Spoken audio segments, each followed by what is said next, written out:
Olá, tudo bem? Recentemente nós fizemos um vídeo aqui no canal falando sobre a leveza de praticarmos o cristianismo, pois é assim que Deus designou que nós praticássemos a palavra dele e também as ordens que ele deu, a maneira de viver, enfim.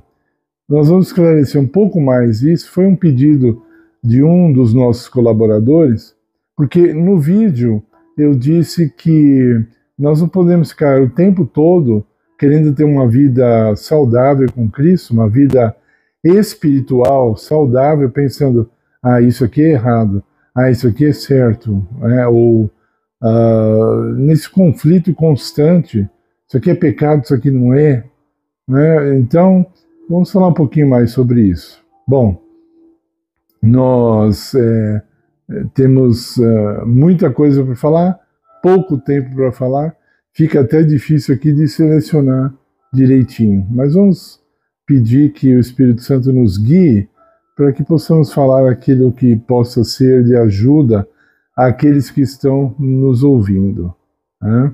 Então, nós, quando começamos a vida cristã, de verdade, nós estamos querendo algo sério com Deus, nós normalmente ou comumente ficamos nesse conflito. Tem um poeta que ele disse que nós devemos brincar como as crianças brincam, porque elas brincam simplesmente por brincar, e o pássaro ele canta simplesmente por cantar. Então a criança, quando ela brinca, ela nem sabe que ela está brincando. O pássaro, quando canta, não sabe que está cantando, né? Então, ele quis dizer o seguinte: nós temos que ter uma vida espontânea. E a vida espontânea, com Cristo, ela não vem de uma hora para outra. Ela vem de uma caminhada. Há muitos erros, né? Mas a palavra diz assim: 7 vezes cai o justo, e de todas o Senhor o levanta, né? Então, o problema maior do que cair é um problema, tá? Eu vou falar, não é um problema, é um problema sério. Mas o maior problema, maior que isso, é você não permitir que Deus te levante, Deus te erga para uma vida melhor, para uma vida que Ele nos planejou para termos, ok? Então, isso é um grande problema. Mas quando você vai fazendo as coisas certas, em todas as áreas da vida, uma coisa certa chama a outra coisa certa. Nós falamos, por exemplo, quando você faz academia de uma maneira correta e de uma maneira honesta, voluntária, o seu corpo começa a pedir comida saudável e ele começa a rejeitar a comida que não serve. Por causa do exercício, um hábito bom chama outro hábito bom. Então eles vivem em harmonia. E do outro lado, quando você tem hábitos ruins, os hábitos ruins vão chamando outros hábitos ruins, e eles vão convivendo, e aí sim, fica muito difícil, né? Aí nós lembramos do texto em que Jesus diz assim: uma árvore boa não dá fruto ruim, uma árvore ruim não dá frutos bons, né? Então, a pessoa que vive dividida, ela finge, ela é uma árvore ruim, e ela finge ser boa e tenta produzir bons frutos para que os outros vejam. Logo ela se cansa dessa vida e o estado dela de comportamento e de maneira de pensar logo fica pior do que antes dela conhecer a Cristo. Então Jesus, ele diz em em Mateus 11, 28 em diante, ele diz: vinde a mim, vós que estáis cansados e oprimidos, e eu vos aliviarei. Então, ele diz que quando nós nos achegamos a ele, ele nos traz alívio, não nos traz um peso. Aí você pode dizer assim: mas eu conheço uma pessoa que ela era tranquila. Eu mesmo já conheci uma pessoa que era calma, tranquila, simpática, entrou para uma determinada igreja e ficou antipática, ficou pesada, não sorria mais. Aí não pode fazer isso, isso aqui é pecado, aquilo ali é pecado. Então, é uma pessoa que está em constante tensão, ou vigiando, né? Fica robótica, né? Não pode fazer nada, né? Então, eu lembro uma vez, uma dessas pessoas, eu acabei de chegar num velório, né? E junto com meu filho mais velho, e essa pessoa, vi na cara dela que ela gostou de ver a gente, ela queria abraçar, mas a igreja dela não permite, né? Abraçar um homem ou demonstrar muita alegria, como se a palavra de Deus proibisse isso. Isso é um outro departamento, a palavra de Deus não proíbe, mas para essa pessoa, ela acha que é proibido, então ela teve que segurar, né, esse ímpeto, né? Então, esse pensamento ruim, esse pensamento pesado com respeito a Deus, ele já levou muita gente a se perder. E sabe o que é pior? Essas pessoas, elas vivem uma vida pior do que a dos ímpios, porque elas perdem essa vida e elas perdem a próxima, que é a vida eterna, elas perdem.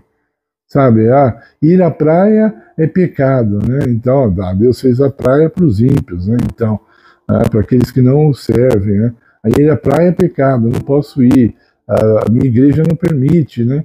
E aí as pessoas zombam do evangelho, zombam do nome de Cristo, e essa pessoa vive uma vida pesada, porque isso é uma mentira.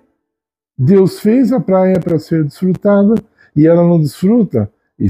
Ela está vivendo uma mentira, porque não é proibido, e ela sente aquele peso, aquela vontade de ir e não faz. Se nós estivéssemos aqui só falando para adultos, e se eu estivesse pessoalmente com vocês, eu ia falar um pouco da área sexual dos que se dizem evangélicos ou não católicos, e alguma parte também dos católicos, com respeito à proibição do sexo, ou os limites que o sexo impõe, ou os limites que Deus impõe ao sexo, e que não é bíblico, é invenção humana, mas aí precisaria de mais tempo e eu precisaria estar pessoalmente para que houvesse perguntas e respostas e nós não desviássemos do caminho, né? Há um exagero de proibição e há um exagero de liberação também, muitos confundindo a liberdade com a libertinagem, né? Isso é uma linha tênue, né? De partir de um lado para o outro, né? Partir da liberdade para a libertinagem é algo muito próximo, né? Sabemos de uma denominação religiosa que eles permitem que os membros visitantes possam usar maconha no hall da igreja, né? Fuma maconha, é liberado, né? Então nada é proibido, né? Então é uma coisa assim fantástica, né? Maravilhosa. É uma pena, mas não entenderam o que é a liberdade em Cristo. Quando Cristo nos liberta, Ele nos liberta para a prática do que é correto. Ele nos liberta para aquilo que é bom. É o que a prisão queria, teoricamente, fazer, né? O sujeito entra lá porque é criminoso, sai de lá restaurado, pronto para viver na sociedade, sai de lá melhor do que quando ele era antes de entrar lá. Mas não é isso que acontece. Nós sabemos, as prisões são verdadeiras faculdades do crime, né? O homem sai dali sabendo muito mais sobre o crime, a prática do crime e etc. Isso também não vou falar agora. Então, muitos vão perder a vida eterna com medo de ir para o inferno. Esse é um problema sério. Muitas denominações dizem que a pessoa vai para o inferno, lá ela vai sofrer para sempre e sempre. É mentira, não é bíblico isso, né? Mas já falamos aqui no canal sobre isso, eu não vou falar agora. Se quiser, é só procurar os vídeos e ver. Mas isso não é bíblico, isso não é verdade. Nós demos um exemplo bem simples sobre isso. Uma pessoa desobedece a Deus, fumando 40 anos, aí ela pega um câncer por causa do cigarro, e aí em pouco tempo ela morre, né? Deus não fala, não, agora você me desobedeceu, vai ficar 40 anos com câncer, sofrendo, vai fazer 40 anos de quimioterapia, e de todos os outros tratamentos conhecidos ao homem durante 40 anos. Não. Se já não é assim agora, né, imagine então depois, né, quando as coisas estiverem até melhores de um certo modo, né? Então, isso é uma grande mentira. Mas cuidado, se você serve a Deus, serve a Jesus, por medo de ir para o inferno, você vai se perder. Aliás, você já está perdido. Você está perdendo o prazer da vida, você está perdendo o prazer de ser cristão, né? Eu aprendi, lendo um livro, que os anjos têm o maior prazer deles em louvar a Deus, em ter comunhão com Deus. Se você, a hora da oração é uma hora de obrigação, é uma hora entediante, né?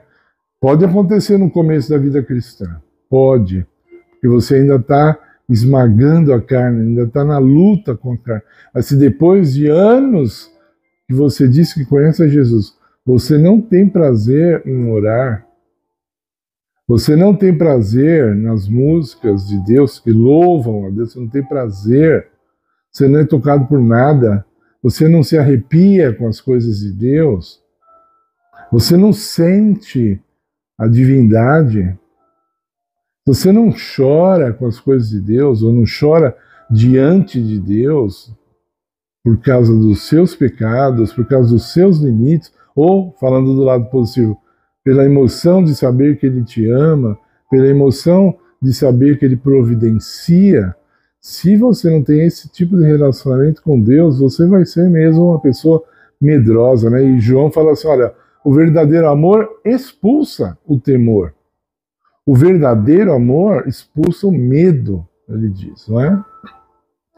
Vários casais permanecem casados porque um cônjuge tem medo do outro, né? Tem homens, muitos, que têm medo da mulher. Ele queria até se divorciar, mas ele tem medo da esposa e não tem coragem de se divorciar. Então ele fica ali junto, né? Então, em vez de ele ficar com ela por amor, ele fica com ela por temor, né? Tem várias e várias histórias, vários e vários exemplos que eu poderia dar. Então, aprenda. Isso é aprendível, tá ok? Aprenda a ter prazer nas coisas de Deus. Se você se exercitar para isso, você vai aprender. Se você se entregar a Deus, você vai aprender. Esse processo, o processo de santificação, ouça bem o que eu vou falar. Duas coisas. O processo de santificação não é um processo religioso. Quem fala isso está enganado, muito, muito enganado. O processo de santificação não é um processo religioso e o processo de santificação é um processo proativo. Você participa sim, e muito, muito. Você vê o apóstolo Paulo, a gente fala que ele... Não, Paulo fala muito da graça. Ah, sim, Paulo ficava deitado na rede o dia inteiro, né? Aquele matinho na boca, assim, só assim, filosofando sobre Cristo. Não, esse homem trabalhou demais pelo Evangelho. Ainda fazia as tendas para ganhar dinheiro e poder viajar, poder se alimentar. Ok? Santificação é atividade, não é inutilidade, não é passividade. O processo de santificação é ativo. Guarde essas duas coisas. O processo de santificação é ativo e ele não é religioso.